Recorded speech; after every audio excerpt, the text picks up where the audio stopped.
बिलाल साहब, ये जो मामला हुआ है, बताया जा रहा है सिर्फ बाउंड्री तोड़नी थी, तोड़ दिए मकान भी। ये बहुत ही निंदनीय है ये जो हुआ है, और जिस तरीके से ये बुलडोज़र लोगों के घरों में चला है, ये कहीं ना कहीं ये बुलडोज़र घरों में नहीं बल्कि दिलों पे चला है।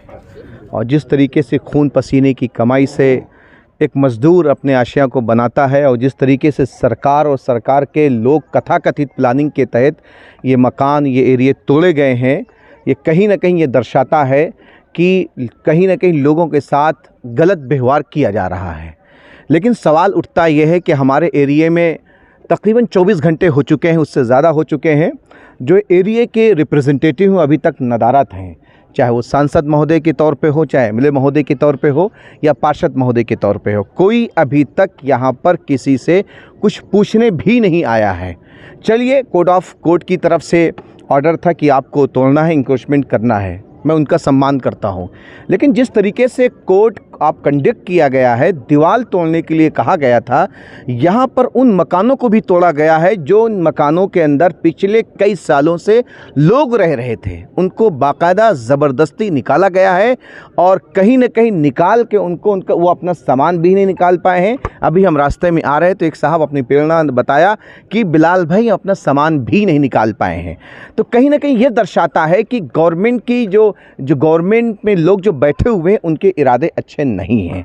लेकिन अच्छी बात यह है कि हमारी ज़मीन ये है, हमने किसानों से ख़रीदा है, ये किसी गवर्नमेंट की कोई लैंड नहीं है किसी एतबार से। इन्हीं लोगों ने इस कॉलोनी को काटा, इनको पता है किस टाइप की लैंड है, और यहाँ पे एग्रीकल्चर लैंड हुआ करती थी। और जब किसानों से बाकायदा ये ज़मीन ख़रीदी गई है, ये किसी की कोई ज़मीन हथियाई हुई नहीं है, और बाकायदा इसके पेपर हैं।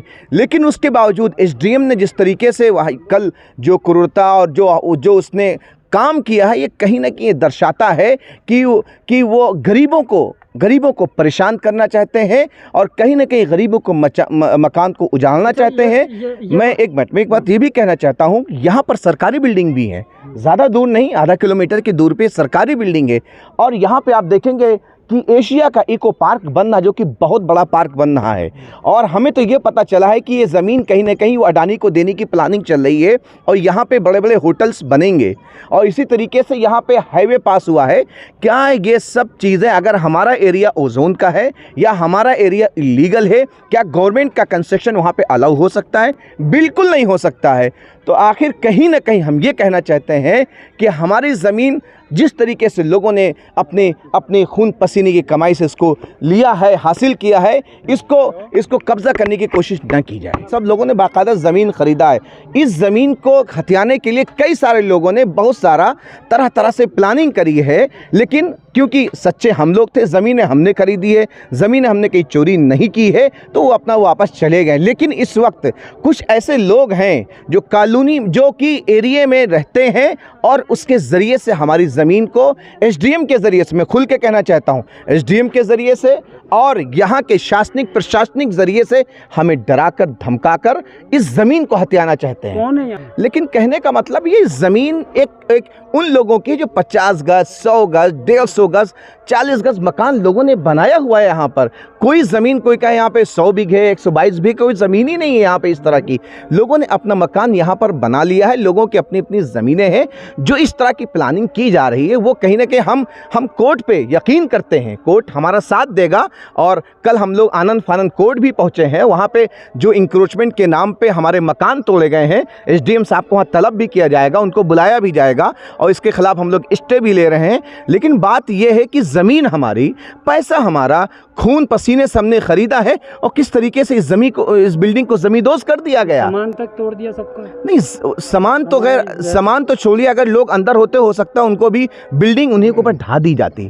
तो उनको कहीं ना कहीं किसी का कोई डर नहीं है, और किसी तरह का कोई दबाव नहीं है। वो अपना चारदीवारी डाल के रह रहे थे, उनके पास इतने पैसे नहीं थे मकान बना सकें। कुछ लोग प्रॉपर अपना मकान बना के रह रहे थे। यहाँ पे बहुत नुकसान हुआ। बहुत सारे लोग तो ऐसे भी हैं जो अपना सामान भी घर से नहीं निकाल पाए हैं, उसको सामान उसी में दब गया है, और गवाह के तौर पे उनका सामान खुद उस घर के अंदर है। अगर पुलिस इस चीज़ को कोर्ट आर्डर करेगी तो सामान उसी के अंदर मिलेगा। बहुत सारे ऐसे भी लोग हैं जिनके घरों में खाना नहीं है, तो हमारी कॉलोनी के ज़िम्मेदार सब लोगों ने मिल के उनका खाना खाने के इंतज़ाम भी करवा रहे हैं।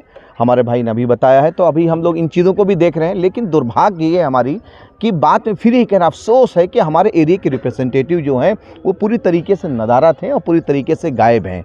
उनको कहीं ना कहीं उनको यहाँ पे आना चाहिए था, उनके दुख दर्द में शामिल होना चाहिए था, और कहीं ना कहीं उनका जो एक घाव है उस घाव में उनको कहीं ना कहीं उनको ढारस बनना चाहिए था, उनको कहीं ना कहीं दिलासा देना चाहिए था। मैं आपका शुक्रिया अदा करूँगा कि आपने यहाँ पर आए टाइम निकाल करके, और इतनी गर्मी है तो आपका मीडिया वालों का शुक्रिया सुनी जी, जो आपने ये समझा गरीब लोग हैं यहाँ पर, सुनिए आपने आए।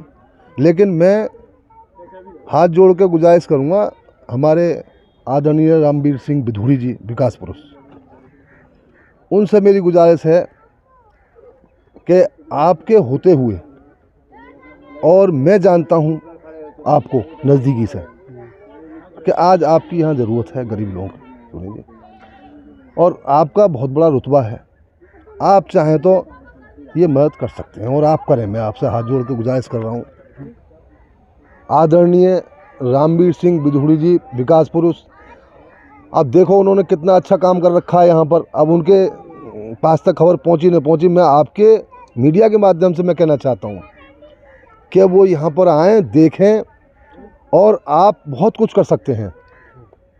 मेरी आपसे हाथ जोड़ गुजारिश है। गवर्नमेंट से अपील करना चाहते हैं कि जिस तरीके से लोग कहते हैं ये अनऑथराइज एरिया है, लोग कहते हैं ओजोन का एरिया है, तो मैं कहता हूं क्या इस एरिया के लोगों का वोटर आईडी कार्ड वैलिड है कि नहीं है? क्या इस एरिया का राशन कार्ड वैलिड है कि नहीं है? क्या इस एरिया में जो हमारा स्कूल गवर्नमेंट की जो बिल्डिंगें हैं वो वैलिड है कि अनवैलिड है? हमें गवर्नमेंट इतना बता दे। और रहा मसला ओजोन का, ओजोन जो डीडीए ने अपनी एक हद बनाई है वो नदी से, यमुना जी से तकरीबन 300 मीटर की दूरी पे होनी चाहिए, 500 मीटर की दूरी पे होनी चाहिए, लेकिन हम तो तकरीबन यहाँ पे 900 मीटर की दूरी पर खड़े हुए हैं। अगर उनको इस बात का, तो डीएम साहब एक मरतबा, डीडीए के जो डायरेक्टर चेयरमैन साहब हैं, एक मरतबा उसकी मैपिंग करा ले, देख लें कितना क्या है, क्या चीज़ें सब निकल के सामने आ जाएंगी। लेकिन फिर भी मैं अपने लोगों से कहना चाहता हूँ कि हम, पूरी कॉलोनी आपके साथ खड़ी हुई है, बिलाल आपके साथ खड़ा हुआ है।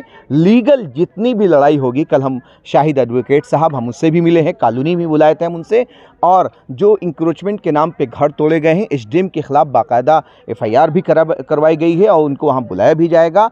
और हमारी जो ज़मीन है, जो लीगल ज़मीन है, हम उसको पूरी तरीके से, किसी भी हद तक, किसी भी तरीके से उसको हम हथियाने नहीं देंगे। हम आपके साथ पूरी तरीके से खड़े हुए हैं।